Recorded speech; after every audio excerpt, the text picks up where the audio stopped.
పత్రిక 4వ అధ్యాయము 4వ వచనమును మూలవాక్యముగా చదువుకుందాము. దేవుని స్వరూపమయ్యున్న క్రీస్తు మహిమను కనపరుచు సువార్త ప్రకారము వారికి ప్రకాశింపకుండు నిమిత్తము ఈ యుగ సంబంధమైన దేవత అవిశ్వాసులైన వారి మనోనేత్రములకు గ్రుడ్డితనము కలుగజేసెను. దేవుని నామానికి మహిమ కలుగును గాక.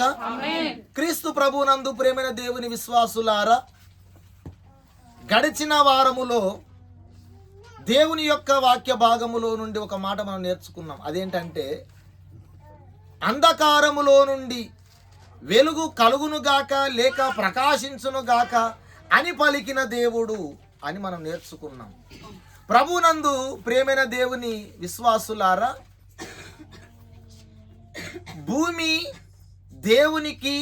దేవుడు కలుగజేస్తున్నప్పుడు భూమి ఒక నరునికి సాదృశ్యము అని మనం నేర్చుకున్నాం. భూమిని బాగు చేసే క్రమములో దేవుడు మనిషిని కూడా బాగు చేస్తున్నాడు అని మనం నేర్చుకున్నాం కదా. 7 రోజుల సృష్టి క్రమము మన రక్షణలో మనము దేవుని పోలికలోనికి తీసుకొని రావడానికి కూడా దేవుడు మనలో కూడా 7 ఘట్టాలుగా 7 స్థాయిలుగా 7 మెట్లుగా దేవుడు మనలో కూడా అటువంటి కార్యాన్ని చేస్తూ ఉన్నాడు అని మనం నేర్చుకున్నాం. భూమిని దేవుడు కలుగజేసినప్పుడు నిరాకారముగా కలుగ చేయలేదు, ఆకారముగా దేవుడు కలుగజేశాడు. దానిని సిద్ధపరిచి స్థిరపరిచాడు, నివాస యోగ్యముగా చేశాడు అని యెషయా గ్రంథము 45వ అధ్యాయం ప్రకారముగా మనం నేర్చుకున్నాం. అయితే ఒకానొక ఘట్టములో భూమి తన స్వరూపాన్ని లేక తన రూపాన్ని లేక తన ఆకారాన్ని కోల్పోయింది అని నేర్చుకున్నాం. ఏ విధంగా ఆకారాన్ని కోల్పోయింది అంటే, సాతానును, ఆది మహా ఘట సర్పమైనటువంటి అపవాదిని సాతానును దేవుడు పాతాళములో బంధించి వేస్తున్నప్పుడు భూమి తన స్వరూపాన్ని లేక ఆకారాన్ని కోల్పోయింది. ఈ ప్రకారముగా మనిషిని కూడా దేవుడు అందంగా యథార్థవంతునిగా చేశాడు. కానీ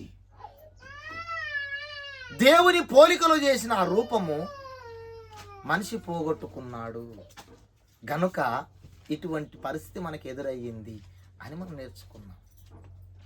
అవును, వాడు పాతాళ లోకములో వేయబడ్డాడు కదా, బంధింపబడ్డాడని హెజ్కేలు గ్రంథంలో చెప్పబడింది కదా. అయితే పాతాళ లోకములో వాడిని బంధించినప్పుడు మరలా భూమి మీదకి వాడు లేక ఏదేని తోటలోనికి వాడు ఎలాగ వచ్చాడు అనేది ప్రశ్న. పాతాళ లోకంలో కదా వాడు బంధింపబడింది, మరి ఏదైనా తోటలో కదా ఆదాము ఉన్నది. మరి ఏదైనా తోటలో ఆదాము హవ్వమ్మల దగ్గరికి ఏ విధంగా వాడు వచ్చాడు అంటే, వాడు విశ్వ సామ్రాజ్యమై ఏలుతూ ఉన్నటువంటి చక్రవర్తి అయినటువంటి దేవునికి వాడు ఒక అప్పీల్ చేసుకున్నాడు, దేవునికి వాడు ఒక ఆర్జీ పెట్టుకున్నాడు. అది ఏంటి అంటే, నాకు కొంత సమయము ఇస్తే నేను అన్యాయము చేయలేదు, దేవుడవైన నీకు, నీ పరలోక రాజ్యానికి, నీ సర్వ ప్రపంచానికి, ఈ విశ్వానికి నేను అన్యాయము చేయలేదు, అన్యాయంగా నేను ప్రవర్తించలేదు, నీవు అన్నట్లుగా నీవు బంధించినట్లుగా నేను దోషిని కాను, నీవు నాకు కొంత సమయం ఇస్తే నేను దోషిని కాను అని నిరూపించుకుంటా అని లూసిఫర్ దేవునితో వాడు ఆర్జీ పెట్టుకున్నాడు, అప్పీల్ చేసుకున్నాడు. ఈ క్రమములో దేవుడు వాడిని మరలా విడిపించాడు. ఈ లోకములో కూడా బెయిల్ మీద బయటకు వస్తూ ఉంటారు, జైలు నుండి బెయిల్ మీద బయటకు వస్తూ ఉంటారు. బెయిల్ ఎందుకు కొరగిస్తారంటే, నీకు ఇవ్వబడిన సమయములో ఈ నేరము లేక ఈ తప్పు నేను చేయలేదు, ఈ శిక్ష నాకు అవసరము లేదు, లేదంటే విధించవలసింది కాదు అని నిరూపించుకోవడానికి అవకాశం. అని ఉంటుంది. ఈ ప్రకారముగా పరలోకములో జరిగిన సంఘటననే వాడు భూమి మీద కూడా అప్లై చేశాడు సాతాను.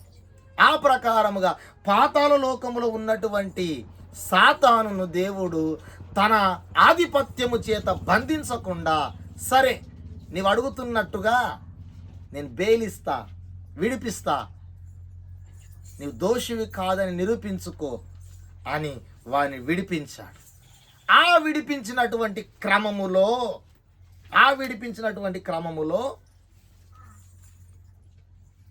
వీడు చేయదలుచుకున్న విషయం అంటే వీడి దోషణ సంగతి వారికి పరిపూర్ణంగా తెలుసు. అయినా సరే దేవుని మీద నింద వేయడానికి, ముద్ర వేయడానికి, తన అధికారి ఎవడు ప్రశ్నించలేడనే ఉద్దేశంతో ఇలాగూ మనలందరి దౌర్జన్యంగా బంధిస్తున్నాడని వాడు ప్రచారం చేస్తున్న క్రమములో, నేను దౌర్జన్యంగా కాదు న్యాయంగా బంధిస్తున్నా, నీకంత న్యాయమే నువ్వు చేసినట్లుంటే రుజువు చేసుకొని సాతానుని దేవుడు విడిపించాడు.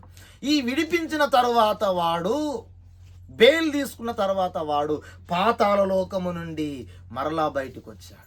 బయటికి వచ్చినప్పుడు దేవుడు బాగు చేసుకుంటున్న లేక దేవుని స్వరూపములో చేయబడినటువంటి ఆదామును కూడా వాడు పాడు చేయాలనుకున్నాడు. ఎందుకు ఆదామును పాడు చేయాలనుకున్నాడు అంటే, దేవుని యొక్క ఒరిజినల్ ప్రణాళికలో విశ్వ రాజ్యములో ఆది దేవుడు అనంత దేవుడైన యేసుక్రీస్తు వారికి పెళ్లి భార్యను సిద్ధము చేయడానికి కదా ఈ జగన్నాటకం దేవుడు ఆడిస్తున్నదంతా. ఈ పెళ్లి భార్యను చేయడానికి ఆదామును భూమి మీద చేసినప్పుడు ఆదాము దేవుని స్వరూపమందు చేయబడ్డాడు, దేవుని రూపము ద్వారా చేయబడ్డాడు. దేవుని రూపంలోనికి దేవుని స్వభావం ఎట్లా ఉందో ఆదాము స్వభావం అంతే యథార్థవంతులనుగా చేశాడు. ఈ క్రమములో ఎట్లాగైనా సరే యేసుక్రీస్తు ప్రభువు యొక్క వివాహ కార్యక్రమాన్ని చెడగొట్టాలి అనబడినటువంటి దుర్బుద్ధిని వాడు మనసులో పెట్టుకొని, ఈ రూపములో ఉంటే యేసుక్రీస్తు ప్రభువు వారు పెళ్ళాడలేడు గనుక ఈ మానవ జాతిని అంతటిని ఈ రూపము నుండి పడగొట్టాలనుకున్నాడు. దైవ రూపములో నుండి పడగొట్టాలనుకొని వాడు హవ్వమ్మ దగ్గరికి, ఏదైనా తోట దగ్గరికి వెళ్ళాడు. బేలు తీసుకున్న తర్వాత అక్కడికి వెళ్ళాడు. అక్కడికి వెళ్ళి మహిమ దేహులుగా దేవుని రూపముతో ఉన్నటువంటి ఆదాము మరియు హవ్వమ్మల దగ్గరికి వాడు వెళ్ళి హవ్వమ్మతో ముచ్చట పెట్టడం స్టార్ట్ చేశాడు. ఆ ముచ్చటిస్తున్న క్రమంలో వీరి ఉద్దేశం అంతా ఏంటి? ఈ రూపాన్ని పోగొట్టాలి. అర్థమైందా? ఏ రూపాన్ని పోగొట్టాలి? దైవ రూపాన్ని పోగొట్టాలి. దేవుని రూపంలో చేయబడ్డాడు కదా నరుడు, ఈ రూపాన్ని పోగొట్టాలి. ఈ రూపం ఎలాగూ పోగొట్టాలి? ఎలాగూ పోతుంది అంటే మరణము ద్వారా మాత్రమే పోతుంది. ఈ రూపము మరణము ద్వారా మాత్రమే పోతుంది. గనుక వాని యొక్క అల్టిమేట్ గోల్, అంతిమ గమ్యము లేక అంతిమ లక్ష్యము ఏంటి అంటే ఆదాముకు హవ్వమ్మకు ఉన్నటువంటి దైవ కళను, దేవుని రూపాన్ని, దేవుని స్వభావాన్ని వారి నుండి దూరము చెయ్యాలి. అట్లాగైతే దేవుడు వీరిని విసర్జిస్తాడు, అట్లాగైతే దేవుడు వీరిని పెళ్ళాడడు అనబడిన ఉద్దేశంతో వారి రూపాన్ని చెడగొట్టడానికి సాతాను కట్టుకున్నటువంటి కుట్ర, పట్టుకున్నటువంటి పగ ఇది. ఈ క్రమములో హవ్వమ్మ దగ్గరికి వెళ్ళి మాటామంతిని ప్రారంభించాడు. ఈ మాటామంతిని ప్రారంభించినప్పుడు బైబిల్ గ్రంథములో ఒక మాట వ్రాయబడి ఉన్నది. ఆది మహాఘట సర్పము, అపవాది, దుష్టుడు, అబద్ధికుడు అని ఇత్యాది అనేక బిరుదులు వానికి లూసిఫర్కు ఉంటూ ఉండగా, ఎబ్రీలకు రాసిన పత్రిక 2వ అధ్యాయం 14వ వచనములో వానికి ఒక స్పెషల్ బిరుదు ఇవ్వబడినది. కాబట్టి ఆ పిల్లలు రక్త మాంసములు గలవారైనందున ఆ ప్రకారమే మరణము యొక్క బలము గలవానిని అనగా అపవాదిని మరణము ద్వారా నశింపజేయుటకును జీవిత కాలమంతయు మరణ భయము చేత దాస్యమునకు లోబడిన వారిని విడిపించుటకును ఆయన కూడా రక్త మాంసములలో పాలివాడాయను. సాతానుకు ఇక్కడ ఒక బిరుదు ఇవ్వబడినది.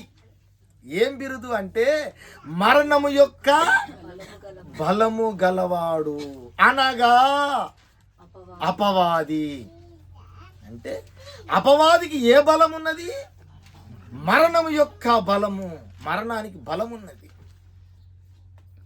మరణము యొక్క బలము గలవాడిని అంటే అపవాది. వానికి మరణము యొక్క బలము వానికి ఉన్నది కనుకనే వీరిని మరణింపజేయాలనుకున్నాడు. ఎవరిని? ఆదాము హవ్వలని ఇద్దరిని మరణింపజేయాలనుకున్నాడు. కనుకనే మరణాన్ని వాడు కొనిదేయడానికి ఏం ప్లాన్ చేసుకున్నాడు అంటే, మరణము డైరెక్ట్గా రాదు, పాపము చేస్తే మరణం వస్తుంది. పాపము చేస్తే మరణం వస్తుంది. రోమిలకు రాసిన పత్రిక 5వ అధ్యాయం 12వ వచనములో, రోమ 5:12 దయచేసి చదవండి. ఇట్లుండగా ఒక మనుషుని ద్వారా పాపము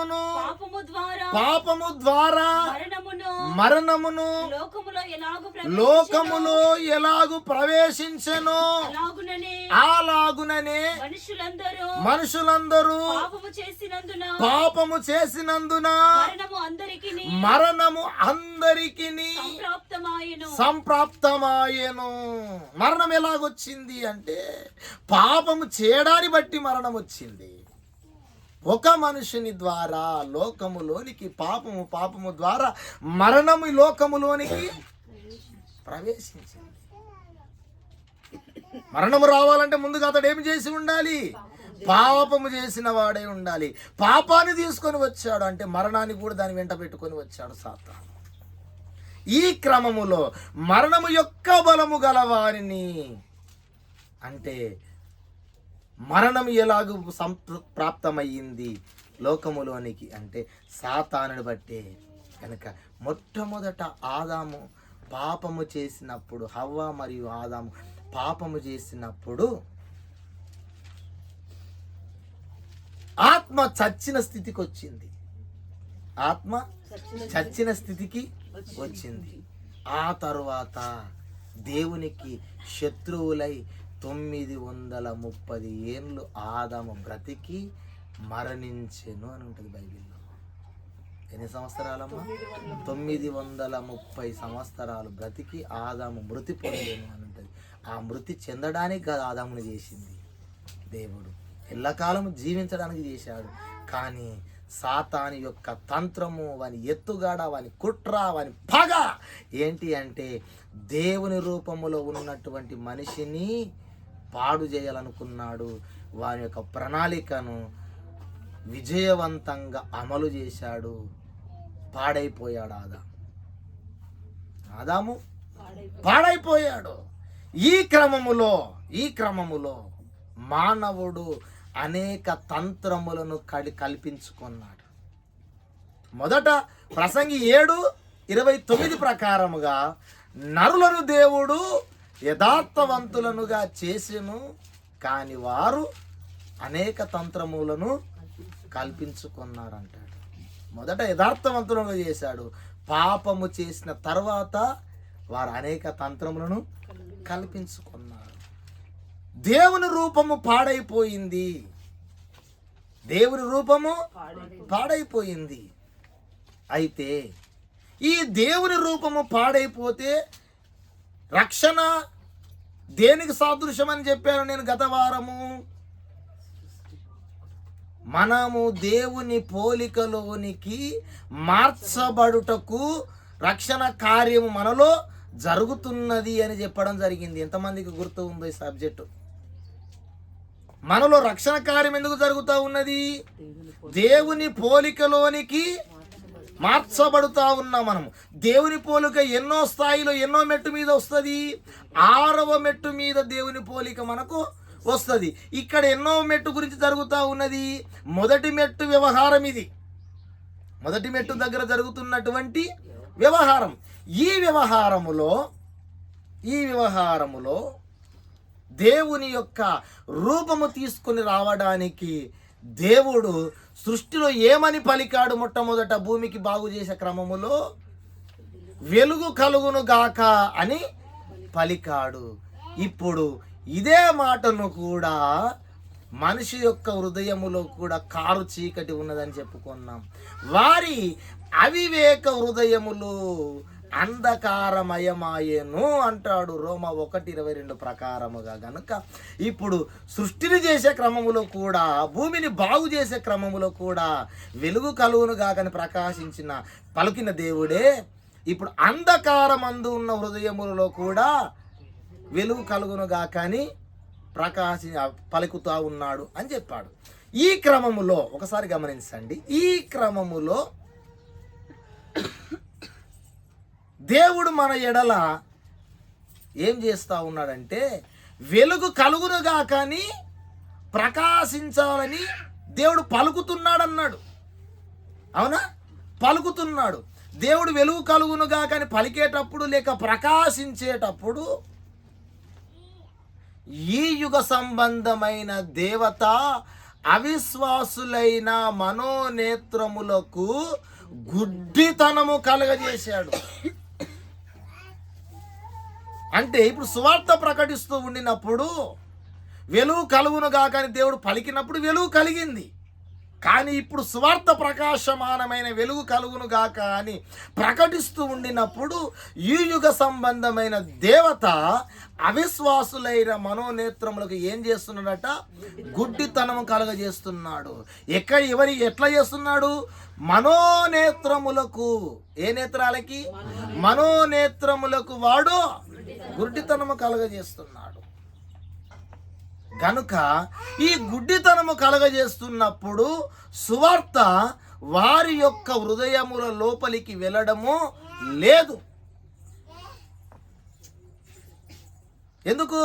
సువార్త ప్రకాశించకుండా ఏం చేస్తూ ఉన్నాడు? గుడ్డితనము కలగజేస్తూ ఉన్నాడు. ఏ గుడ్డితనము ఇది అంటే సాతాను తీసుకొని వచ్చి ఆ యొక్క 2వ కొరింథీ పత్రికలో 10వ అధ్యాయం 5వ అంటాడు, మేము వితర్కములను దేవుని గూర్చిన జ్ఞానమును అడ్డగించు. చాలు నాయన, నెమ్మదిగా వెళ్దాం. మేము దేవుని గూర్చిన జ్ఞానమును అడ్డగించు ప్రతి ఆటంకమును. చాలు.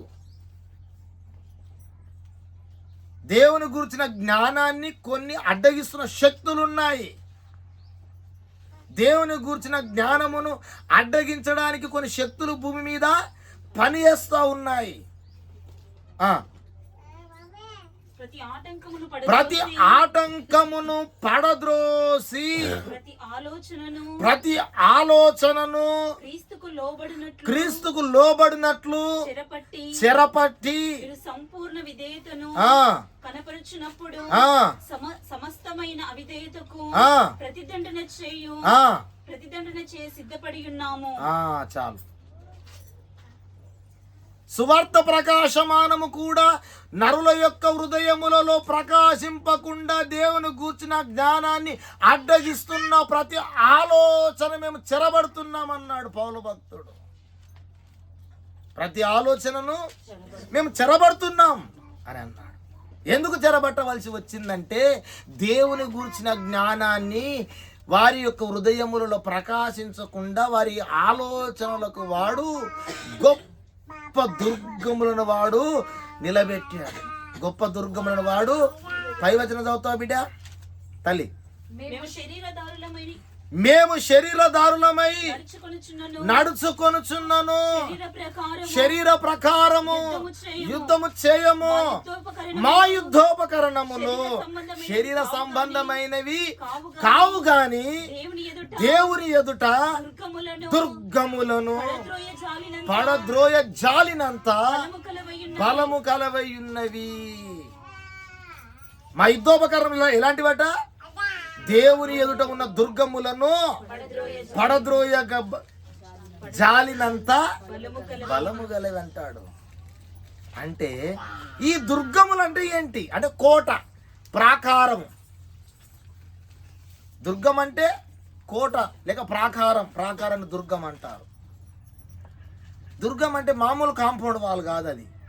దాని ఎత్తు చాలా ఎత్తు. దాని సైజ్ ఎంత వెడల్పు ఉంటుందో తెలుసా? 7 ఎడ్ల బండులన్నిటిని కూడా వరుస క్రమంలో నిలబెట్టి హై స్పీడ్తో చుట్టేసి రావచ్చు. 7 ఎడ్ల బండ్ల జతలన్నిటిని కూడా వరుస క్రమంలో పేర్చి ఉంచి హై స్పీడ్తో పరిగెత్తించినా కూడా క్షేమంగా రావచ్చు. అంటే ఎంత వెడల్పు ఉంటుంది దుర్గం యొక్క సైజు ఒకసారి ఊహించుకోండి మీ మస్తిష్కములలో. మీ యొక్క ఊహా ప్రపంచములో దాని యొక్క వెడల్పును ఒకసారి ఊహించుకోండి. అంతటి వాటి దుర్గములు అంటారు. పౌలు భక్తుడు ఏమని చెప్తున్నాడు? అటువంటి దుర్గములను పడద్రోయ జాలినంత బలము కలవి మా యుద్ధోపకరణం అంటాడు. ప్రాకారం అంత గొప్పవైతే, ఆ దుర్గములు అంత గొప్పవైతే వాటినే పడద్రోసేటంతగా మా యుద్ధోపకరణములు ఉన్నాయి అంటాడు. అవునా? సాతాను ప్రతి ఒక్కని హృదయమునకు కూడా ఒక దుర్గాన్ని కట్టాడు. ప్రతి ఒక్కని ఆలోచన చుట్టూ కూడా దుర్గాన్ని కట్టాడు.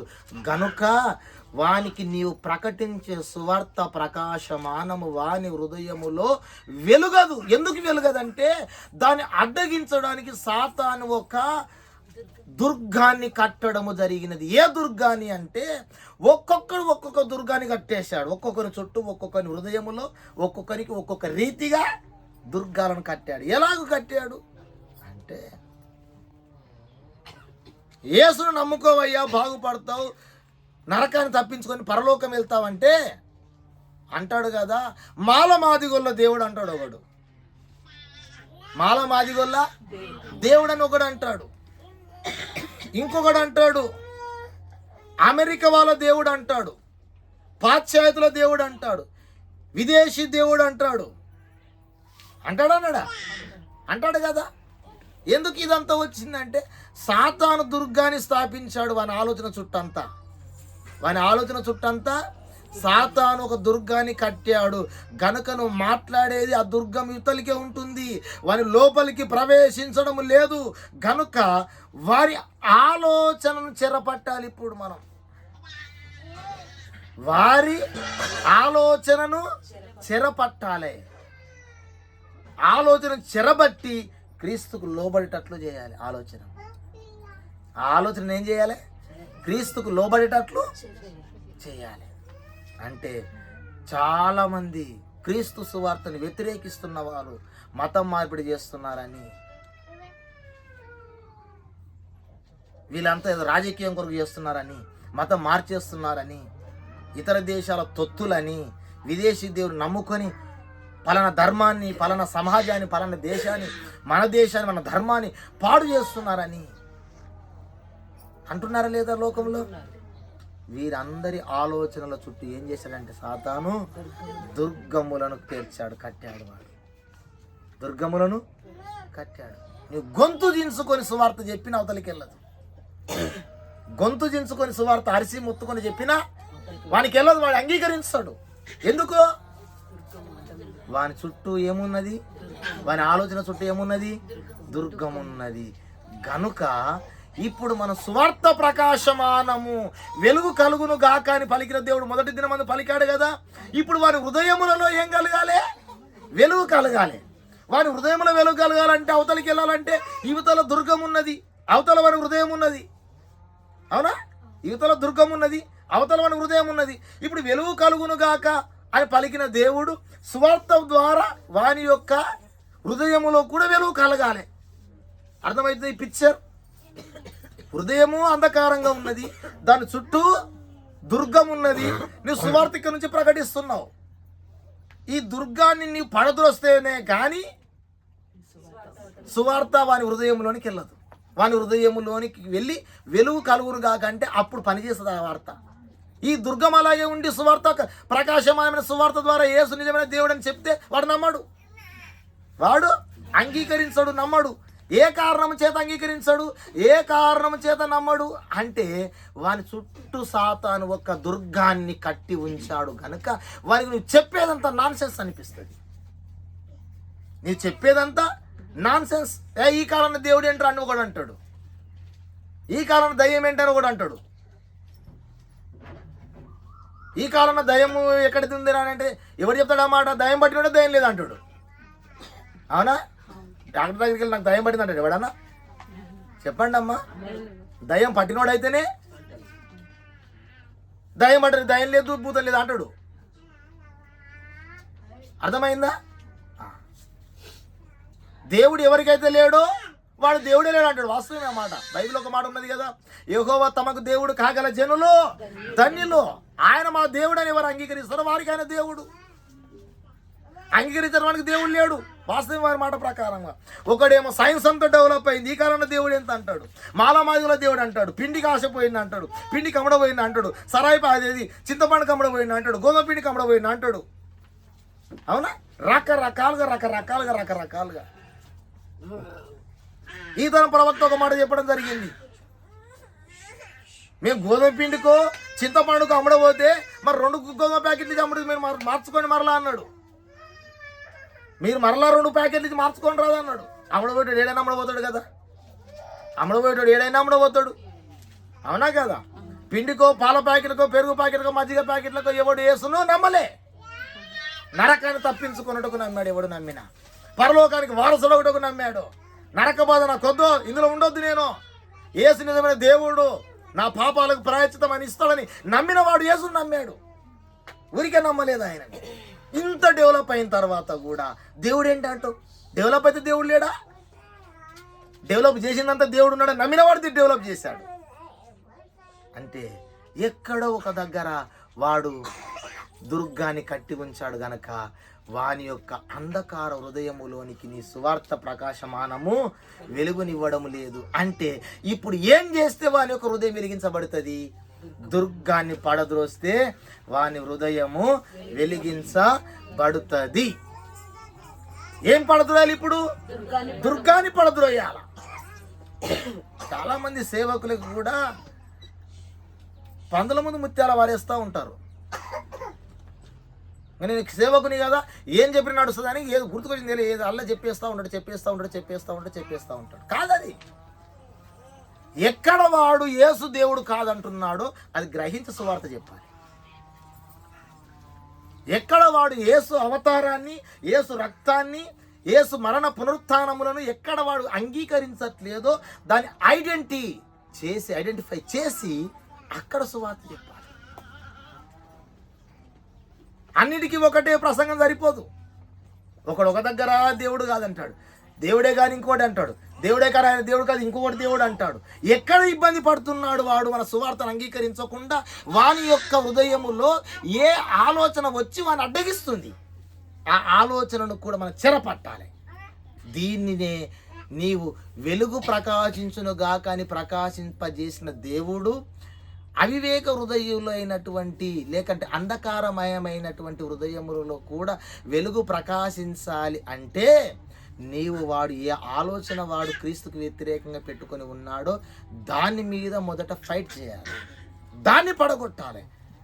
మా యుద్ధోపకరణములు శరీర సంబంధమైన కావు, దుర్గములను పడద్రోయ జాలినంత బలము కలవి అన్నాడు. అంటే అనేకులు సువార్త ప్రకటిస్తూ ఉన్నప్పటికీ కూడా అవివేక హృదయములు అంధకారమయమైన అన్నాడు కదా.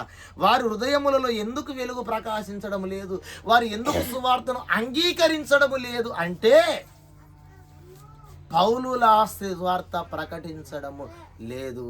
పౌలు పంథాలోనికి, పౌలు యొక్క పద్ధతిలోనికి వచ్చి సువార్త చెబితే అప్పుడు అవివేక హృదయములు లేక అప్పుడు అంధకారముతో నిండి ఉన్న హృదయములు వెలుగుమయమవుతాయి. నేను సేవకుని సువార్త చెప్తానంటే సరిపోదు. నీ సేవకుడవైతే సువార్త చెబితే పౌలులా చెప్పు, పౌలులా ఆలోచించి చెప్పు, పౌలు పద్ధతిని, పౌలు పంథాను వాడి చెప్పు. సువార్త ఎవరికి చెప్పినా నీకు నచ్చినట్లుగా సువార్త చెప్తే ఎవడు నమ్మడు, పౌలులా సువార్త చెప్తే అనేకులు నమ్ముతారు. అందుకే దానికి చక్కటి తార్కాణం ఏంటి అంటే అపోస్తలుల కార్యముల గ్రంథము 17వ అధ్యాయము 22వ వచనం ఒకసారి చూస్తారా? ఎథెన్సు వారులారా, మీరు సమస్త విషయములలో అతి దేవత భక్తి గలవారైనట్టు నాకు కనబడుచున్నది. మేము సంచరించుచు మీ దేవతా ప్రతిమలను చూచుచుండగా ఒక బలిపీఠము నాకు కనబడెను. దాని మీద తెలియబడని దేవునికని వ్రాయబడి ఉన్నది. కాబట్టి మీరు తెలియక దేనియందు భక్తి కలిగి ఉన్నారో దానినే నేను మీకు ప్రచురపరుచుచున్నాను. చాలు. పౌలు ప్రకటించింది దేవతను గురించా, యేసు అనబడిన దేవుని గురించా? చెప్పండి. యేసు అనబడిన దేవుని గురించా లేక ఒక దేవతను గురించా? యేసు అనబడిన ఒక దేవుని గురించి కదా పౌలు ప్రకటించింది. మరి ఏమంటాడు ఎథెన్సు వారితో? మీరు దేన్ని మొక్కుతున్నారో దాన్ని ప్రకటిస్తున్నా అంటాడు. మీరు దేని యందు భక్తి కలిగి ఉన్నారో దానినే నేను ప్రకటిస్తున్నాను అంటాడు. ఏంటి అంటే పౌలు చెప్పేటటువంటి సువార్త పద్ధతిలో ఏమున్నదంటే ఆయన ఆ ఎథెన్సు పట్టణమంతా తిరిగి చూస్తూ ఉండగా విగ్రహములతో ఆ పట్టణం నిండిపోయి ఉన్నది. ఆ విగ్రహములను చూసినప్పుడు అంటాడు, అతని ఆత్మ పరితాపము పట్టకపోయేను అంటాడు. కొన్ని ముందు వచనాలు, అవునా? అతని ఆత్మ పరితాపం పట్టకపోయేను అంటాడు. అంటే ఏంటి ఇంత విగ్రహారాధన చేస్తూ ఉన్నారు? అయినా సరే ఏదో విధంగా నేను సువార్త ప్రకటించాలనుకున్నాడు. వస్తూ వస్తూ వస్తూ వస్తూ ఉన్నప్పుడు ఒక బలిపీఠం కనబడింది. బలిపీఠము మీద తెలియబడని దేవునికి అని రాయబడి ఉన్నది. ఏ దేవుని పూజిస్తున్నారో తెలియదు వాళ్ళకి. ఏ దేవుని పూజిస్తున్నారో తెలియదు. కానీ బలిపీఠం అయితే కట్టారు. బలిపీఠం అయితే కట్టారు. అంటే బలిపీఠం ఉన్నదంటే దాని అర్థం ఏంటి? బలులు అర్పిస్తున్నారని అర్థం. బలులు అర్పిస్తారు, బలిపీఠం ఉన్నది. కానీ అక్కడ ఒక దేవత రూపం మాత్రం రూపం లేదు, పేరు లేదు. తెలియబడని దేవునికి అని ఉన్నది.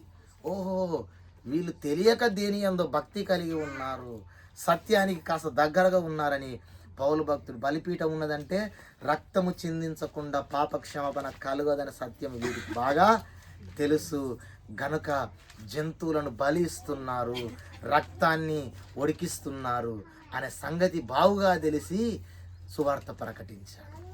ఏమని ప్రకటించాడు అంటే తెలియక మీరు దేని యందు భక్తి కలిగి ఉన్నారో దానినే మీకు ప్రచురపరుచుచున్నాను అంటాడు. దేనిని ప్రచురపరుస్తున్నావంటే నీవు ఈ బలిపీఠము దేని కొరకు గట్టి పూజిస్తున్నావో, తెలియబడిన దేవుడు అన్నావు కదా, ఆ తెలియబడిన వ్యక్తి నామధేయమే యేసు. బలిపీఠం కట్టావు కదా, బలులు అర్పిస్తున్నావు కదా, రక్తాన్ని ఇక్కడ చిందిస్తున్నావు కదా, రక్తము చిందించకుండా ఎవడు పరిశుద్ధుడు కాడని ఉన్నది కదా. అయితే ఈ రక్తము వలననే, ఈ నమూనా వలననే ఎవరైనా క్రీస్తు యుద్ధకు చేరడానికి ఇది ఒక మార్గం అని నమ్ముతున్నారు కదా. అయితే వారి యొక్క పద్ధతిని వాడుకొని వారి యొక్క పద్ధతిలోనే వారికి సువార్తను ప్రకటించాడు పౌలు భక్తుడు. ఇదిగో మీరు పాటిస్తున్నారు తప్పో, యేసు దేవుడు రైట్ అని చెప్పలే, యేసే దేవుడు. కానీ మీరు తెలియక దేని యందు భక్తి కలిగి ఉన్నారో దానినే నేను మీకు ప్రచురపరుచుచున్నాను అన్నారు. అనేకులకు వేదాలలో యేసుక్రీస్తుని గురించినటువంటి ఛాయలు ఉన్నాయంటే ఒంటి మీద అంత నిప్పులు పోసుకున్నట్లుగా పొయ్యిలో కాదు నిప్పులు పోస్తే ఎట్లా పడపడపడ అని ఎట్లా అంటుందో అట్లా అంటా ఉన్నారు అందరూ. సేవకులు, విశ్వాసులు మామూలు కాదు. వేదాలలో యేసు ఉన్నాడు, వేదాలలో యేసు ఉన్నాడు అంటే యేసు బైబిల్లోనే ఉంటాడు, వేదాలు ఎందుకు ఉంటాడు అన్నట్లు ఈయన చేసి బంధించినట్లుగా. అవునా? ఒక్కొక్కరి దగ్గరికి వెళ్ళి ఒక్కొక్క స్వార్థ చెప్పాడు ఆయన. ఏ విధము చేతనైనను కొందరిని రక్షింపవలెనని అందరికీ అన్ని విధముల వాడనైతిని అంటాడు. ఎందుకు నేను ఈ మాట ముగింపులో ఒక మాట చెబుతున్నా. ఏంటి అంటే, నీవు సువార్త ఎవరికైనా ప్రకటించాలి అంటే వాడు ఎక్కడ యేసును గురించి ఒప్పుకోవడం లేదు, దేంట్లో వాడు ఇబ్బంది పడుతున్నాడో, ఎందుకు యేసు దేవుడు కాదంటున్నాడో దాన్ని చెరబట్టి క్రీస్తుకు లోబడేటట్లు చేయాలి. అది పద్ధతి. ఇది పౌలు పంథా. వారి సాంప్రదాయాన్ని, వారి సంస్కృతిని ఉపయోగించి, వారి ప్రాచీన పద్ధతులను ఉపయోగించి సువార్త ప్రకటించిన వాడు పౌలు భక్తుడు. పౌలులో సువార్త ప్రకటించాలి. ఈనాడు పౌలు కంటే గొప్ప బోధకులం అనుకొని యేసును గురించి వేదాల్లో ఎందుకుంటుంది, యేసును గురించి ఖురాన్లో ఎందుకుంటుంది, యేసును గురించి ఇతర మత గ్రంథాల్లో ఎందుకు ఉంటుంది, ఎందుకుండదు అంటే ఎందుకుండదు? యేసును గురించి ఇతర గ్రంథాలలో ఎందుకు ఉండకూడదు? ఇతర గ్రంథాలలో ఉంటుంది కొంత సమాచారం అని కూడా బైబిల్లో ఉన్నది. చూడండి ఆ మాటను కూడా. యెహోషువ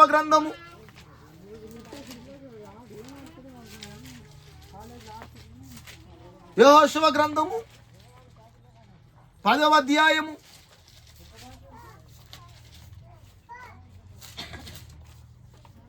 10వ అధ్యాయము 12వ వచనం నుండి కిందికి చదవండి దయచేసి. యెహోవా ఇశ్రాయేలీయుల ఎదుట అమోరీయులను అప్పగించిన దినమున ఇశ్రాయేలీయులు వినుచుండగా యెహోషువ యెహోవాకు ప్రార్థన చేసెను. సూర్యుడా నీవు గిబియోను లోయలో నిలువుము, చంద్రుడా నీవు అయ్యాలోను లోయలో నిలువుము. జనులు తమ శత్రువుల మీద పగ తీర్చుకొను వరకు సూర్యుడు నిలిచెను, చంద్రుడు ఆగెను అనుమాట యాషేరు గ్రంథములో వ్రాయబడి ఉన్నది కదా. ఒక్క మాట ఇప్పుడు చెప్పండి. చాలా మంది అంటున్నారు కదా, యేసును గురించి ఇతర గ్రంథాలు ఎందుకు ఉంటుంది, యేసును గురించి ఆ గ్రంథాలు ఎందుకు ఉంటుంది అంటున్నారు కదా. మరి పరిశుద్ధ గ్రంథమైనటువంటి 66 గ్రంథాలలో ఆది కాండం మొదలుకొని ప్రకటన గ్రంథం వరకు యాషేరు గ్రంథం అనబడిన గ్రంథాన్ని ఎక్కడ ఉందో చూపించండి ఒకసారి. ఉందా మాట? యాషేరు గ్రంథం అనేది 66 పుస్తకాలలో ఎక్కడైనా ఉందా? బైబిల్ గ్రంథంలో యాషేరు గ్రంథం ఉందా? ఎస్తేరు గ్రంథం ఉంది, యెహోషువ గ్రంథం ఉంది, యోవేలు గ్రంథం ఉంది. యాషేరు అనే గ్రంథము లేదు. మరి యాషేరు గ్రంథంలో ఈ మాట రాయబడి ఉందని బైబిల్లో ఎందుకు తెచ్చారు ఆ మాటని? అంటే ఇతర మత గ్రంథాలలో లేక ఇతర గ్రంథాలలో ఉన్నదానిని ఎందుకు కోట్ చేయవలసి వచ్చింది? అదే ప్రసంగాన్ని పట్టుకొని యెహోషువ గొప్పగా ప్రార్థన చేసి చెప్పుకుంటారు కదా బోధకులంతా. ఘనంగా ప్రార్థన చేశాడు, అంత విశ్వాసంతో ప్రార్థన చేశాడు. ఆయన ప్రార్థన చేస్తే సూర్యుడు ఆగిపోయాడు, చంద్రుడు నిలిచాడని చెప్పుకుంటారు కదా. అది బైబిల్లో చెప్పబడలేదు, యాషేరు గ్రంథంలో చెప్పబడిందని ఉటంకించి రాశారు. అవునా? మరి అప్పుడు వేరే గ్రంథాన్ని గురించి బైబిల్ మాట్లాడుతూ ఉంది కదా, వేరే గ్రంథాన్ని గురించి బైబిల్ మాట్లాడుతూ ఉంది కదా. ఈ పద్ధతిని అనుసరించే పౌలు భక్తుడు కూడా కొందరు మీ కవీశ్వరులు కొందరు అని అన్నాడు. ఎందుకు ఉపయోగించాడు ఆ మాట అంటే, ఇతర మత గ్రంథాలను వాడుకొని కూడా సువార్త చెప్పవచ్చు. ఇతర మత గ్రంథాలలో రక్షణ ఉంది అని మేము చెప్పడము లేదు. ఇతర మత గ్రంథాలలో కూడా యేసు దేవుడు అనే ఛాయలు ఉన్నాయి, అది చెప్తున్నాను. ఇతర మత గ్రంథాలలో కూడా రక్షణ ఉంది, మోక్షం ఉంది అని చెప్పటం లేదు. ఇతర మత గ్రంథాలలో కూడా యేసు నిజమైన దేవుని గూర్చినటువంటి సత్య సువార్తను గూర్చినటువంటి సాక్ష్యము ఉన్నది, అది మేము చెబుతున్నాం. అంతేగాని ఇతర గ్రంథాలను వాడుకోవడం ద్వారా కాదు. ఇతర గ్రంథాలను వాడుకున్న వాళ్ళు వాటి ద్వారా రక్షణలోనికి లక్షల మంది వచ్చారు. ఇతర మత గ్రంథాలను చదివి అనేకులు వచ్చారు. పౌలు పంతా ఏంటంటే, వారు దేని యందు విశ్వాసం ఉంచి ఉన్నారో దానిని వాడుకొని స్వార్థ ప్రకటించారు. దాన్ని వాడుకొని స్వార్థ ప్రకటించాలి. అలాగే చేయాలి మనం కూడా ఈనాడు. అయితే ఈనాడు నేను మైకు పెట్టుకొని ఎంత గొంతు చించుకొని చెప్పినా సువార్త ఎందరో అంగీకరించకపోవడానికి గల కారణం ఏంటంటే వాడు ఏ ఆలోచన దగ్గర ఇబ్బంది పడుతున్నాడో దాన్ని నీవు గుర్తించకపోవడమే. నాస్తికునికి అదే సువార్త చెప్తీవాయే, బుద్ధిస్టుకి అదే సువార్త చెప్తీవాయే, అంబేద్కరిస్టుకి అదే సువార్త చెప్తీవాయే, హిందూ మతస్థునికి అదే సువార్త చెప్తీవాయే, ఇస్లాం మతస్థునికి అదే సువార్త చెప్తీవాయే. అలాగే నమ్ముతాడు. వారందరూ వేరు విశ్వాసంలో ఉన్నవారు కదా. యేసుని ఎక్కడ వారు అభ్యంతర పడుతున్నారు యేసు విషయమై ఎందుకు ఒప్పుకోవడం లేదో దాని మీద నీ ఫోకస్ చేసి, ఓహో ఇతనికైతే ఈ సమాధానం కరెక్టు, ఇతనికి పలిచేసిన సమాధానం ఇతనికి పనిచేయదు, మరలా ఇతనికి ఇంకో విధంగా చెప్తే అర్థమవుతుంది. ఎందుకంటే ఇతని స్వభావం, ఇతని ఆలోచన తీరు వేరు. కాబట్టి ప్రభువునందు ప్రియులారా, ఈ పంత పౌలు నేర్పించిన పద్ధతి కనుక పౌలు చెప్పినప్పుడు అనేకులు ఆకర్షితులై రక్షణ పొందడానికి గల కారణం ఇదే. వారి పద్ధతిని వారుకొనే వారికి యేసును పరిచయం చేశాడు. ఈనాడు కూడా మనము కూడా వారి సాంప్రదాయాన్ని, వారి సంస్కృతిని గౌరవించి ప్రేమించి, వారు ఎక్కడ యేసును దూరం పెడుతున్నారో, వారి ఆలోచన ఎక్కడ ఇబ్బంది పడుతున్నదో ఆలోచన చెరబట్టి యేసును గురించి సువార్త ప్రకటించాలి. అప్పుడు ఆ దుర్గం పడద్రోయబడుతుంది. వాడు చుట్టూ కట్టుకున్నాడు కదా, సువార్త ప్రకాశమానము వెలిగించకుండా కట్టుకున్నాడు కదా, ఆ దుర్గాన్ని పడద్రోసినప్పుడు మాత్రమే నీవు ప్రకాశించును గాక, వెలుగు కలుగును గాక అంటే కలుగుతుంది. అప్పుడు నీవు ఎవరికి సువార్త ప్రకటిస్తే వాడు నమ్ముతాడు. దుర్గములను పడద్రోయకుండా నువ్వు సువార్త ప్రకటన చేస్తే వ్యర్థమైపోతుంది. కనుక మన మూలవాక్యంలోనికి మరొక పర్యాయం వద్దాము ప్రియులారా. 2వ కొరింథీ పత్రిక 4వ అధ్యాయము 4వ వచనం. దేవుని స్వరూపి అయ్యున్న కనపరుచు సువార్త ప్రకాశము వారికి ప్రకాశింపకుండునట్లు ఈ యుగ సంబంధమైన దేవత అవిశ్వాసులైన వారి మనోనేత్రములకు గుడ్డితనము కలుగజేసెను. అంటే వారి కన్నులు వెలిగించబడాలి అంటే వారి సువార్తను ఎక్కడ ఒప్పుకోవడము లేదో దాని మీద నీ ఫోకస్ చేయాలి. ఇదంతా క్రమం. ఇంకా 2వ దినం రాలే, ఇది 1వ దినంలో భాగమే. ఇదంతా నిన్న పోయిన వారం చెప్పిన సబ్జెక్టు, ఇప్పుడు చెబుతున్నటువంటి సబ్జెక్టు, ఇదంతా 1వ దినములోనే భాగాలు ఇవన్నీ కూడా. కాబట్టి సువార్తను అంగీకరించకపోవడానికి ఏ వ్యక్తి ఎక్కడ ఇబ్బంది పడుతున్నాడు దాన్ని గమనించి సువార్త చెప్పాలి. ఇతర గ్రంథాలలో యేసు ఉన్నాడని చెప్పడం లేదు, యేసును గూర్చిన సాక్ష్యం ఉన్నది అని చెబుతాం. ఇతర గ్రంథాలలో యేసు ఉన్నాడని చెప్పడం లేదు, యేసును గూర్చినటువంటి సాక్ష్యము ఉన్నది. ఇతర గ్రంథాలలో మోక్షం ఉన్నదని చెప్పడం లేదు, ఇతర గ్రంథాలలో ఉన్నటువంటి సాక్ష్యాన్ని నమ్మి, సాక్ష్యాన్ని గుర్తించి యేసును నమ్మితే యేసు ఒక్కడే రక్షకుడు. యేసును నమ్మితే మోక్షము లేక పరలోకం గ్యారెంటీ. యేసును నమ్మకపోతే నరకము కూడా గ్యారెంటీ. కానీ యేసు దగ్గరికి రావడానికి నీవు నమ్ముతున్న విశ్వాసములోనే దేవుడు అనేక ఛాయలు పెట్టి ఉంచాడు. జంతు బలినివ్వండి అని చెప్పాడు. జంతు బలి ఉన్నది, జంతువులను బలిచ్చారు, వారి రక్తాన్ని బలిపీఠంగా ప్రోక్షించారు. శాకాహారులే పరలోకానికి వెళుతారని ఒక సిద్ధాంతం ఉన్నది. ఇతర మతస్థులలో దాంట్లో ఇంకా కొన్ని శాఖలు ఉన్నాయి. శాకాహారం తిన్నవారు మాత్రమే పరలోకానికి వెళుతారు అని ఇంకొకరు చెప్పుకుంటున్నారు. అట్లాంటి వారి బ్రహ్మ పదవిని పొందుతారని మరికొంతమంది చెబుతా ఉన్నారు. కానీ శాకాహారులైనా మాంసాహారులైనా పరలోకం యేసు రక్తాన్ని ఆశ్రయిస్తేనే తప్ప పరలోకం పోరు. యేసును నమ్ముకుంటేనే పరలోకం గ్యారంటీ, యేసును నమ్మకపోతే నరకము గ్యారంటీ. ఆకుకూరలను ఇచ్చినట్లుగానే దేవుడు జంతువులను కూడా ఇచ్చాడు అంటాడు ఆదికాండములో 9వ అధ్యాయములో. ప్రాణము గల సమస్త చరములు మీకు ఆహారమగును. ప్రాణము గల సమస్త చెరములు మీకు ఆహారము మీకు ఆహారమగును. పచ్చని కూర మొక్కలనిచ్చి పచ్చని కూర మొక్కలను ఇచ్చినట్లు వాటిని మీకు ఇచ్చి ఉన్నాను. వాటిని మీకు ఇచ్చి ఉన్నాను. ఎలా ఇచ్చాడట? పచ్చని కూర మొక్కలను ఇచ్చినట్లుగానే మాంసం తినడానికి కూడా జంతువులను కూడా దేవుడు ఇచ్చాడు. ఈనాడు కొత్తగా పుట్టుకొచ్చింది శాకాహారులే పరలోకము, బ్రహ్మ పదవిని అనేది ఈ మధ్య పుట్టుకొచ్చింది. సరే, అది వారి విశ్వాసం, దాన్ని వ్యతిరేకించట్లేదు. దేంట్లోనైనా ప్రోటీన్స్ ఉంటాయి, వెజిటేబుల్స్ ఎంతగా తింటే అంత ఆరోగ్యమే కాదనట్లేదు, దాన్ని అందరూ అంగీకరిస్తారు, సైన్స్ పద్ధతి కూడా ఒప్పుకుంటారు. కానీ కానీ కానీ నీవు దేనిని విశ్వసిస్తున్నావో దాంట్లో పరలోకం మాత్రము, దాంట్లో మోక్షము మాత్రము లేదు. యేసును నమ్మితేనే మోక్షము, యేసును నమ్మకపోతే అగ్నిగుండము.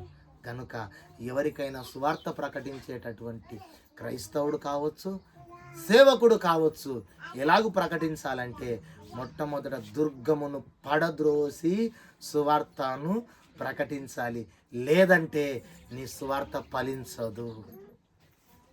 గోడకు బంతి కొడితే ఇతలికి వస్తుంది, మరలా తిరిగిటే వచ్చినట్లుగా సువార్త కూడా ఆ దుర్గం దగ్గరికి, వాడు కట్టుకున్న ఆలోచన పరుల దుర్గం దగ్గరికి వెళ్ళి మరలా ఇక్కడికే వస్తుంది. కాబట్టి నీవు దుర్గాన్ని పడద్రోస్తేనే తప్ప అంధకారములో ఉన్నటువంటి తన హృదయాన్ని క్రీస్తు తిప్పలేవు. ఆ దుర్గాన్ని మనము పడద్రోయాలి అంటే ఒకటే మార్గం, పౌలులా సువార్త ప్రకటించాలి, పౌలు పందాలా ప్రకటించాలా, తెలియబడిన దేవుని గురించి నేను ప్రచురిస్తున్నా అని చెప్పినట్లుగా వారి విశ్వాసాలను, సాంప్రదాయాలను, సంస్కృతిని గౌరవిస్తూనే యేసును పరిచయం చేయడం. ఇట్లాగ పరిచయం చేసిన వాడు మాత్రమే, ఇట్లాగ ఎవరికి పరిచయం చేస్తామో వాని హృదయము మాత్రమే వెలుగుమయమవుతుంది. అప్పుడు అంధకారములో నుండి వెలుగు ప్రకాశించును గాక అని పలికిన దేవుడే తన మహిమను గూర్చిన జ్ఞానము యేసు క్రీస్తునందు వెల్లడి పరుచుటకు మా హృదయములలో ప్రకాశించెను అని సాక్ష్యం వాలిస్తారు. ఈ దుర్గాన్ని పడద్రోయకుండా ఆ సాక్ష్యం ఇవ్వలేరు. గనక ఈ దుర్గాన్ని పడద్రోసేటట్లు పని మనం చేద్దాం.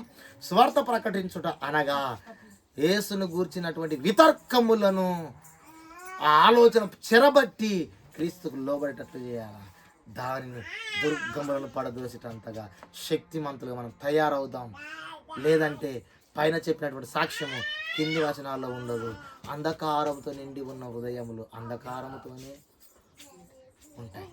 కాబట్టి నేను స్వార్థ ప్రకటిస్తున్న వాని కన్నులు వెలిగించబడట్లేదంటే, స్వార్థ ప్రకటిస్తబడినప్పుడు వాని కన్నులు వెలిగించబడాలంటే నీ సువార్తకు వాని కన్నులు వెలిగించబడటకు మధ్యలో ఒక దుర్గం ఉన్నది. ఈ దుర్గాన్ని లేక ఆలోచనను పడద్రోసి స్వార్థ ప్రకటించు, అప్పుడు వాడు క్రీస్తును నమ్ముతాడు. అట్టి భాగ్యము దేవుడు మీకెల్లరికును అనుగ్రహించును గాక. రండి ప్రియులారా, ప్రార్థన చేసుకుందాం.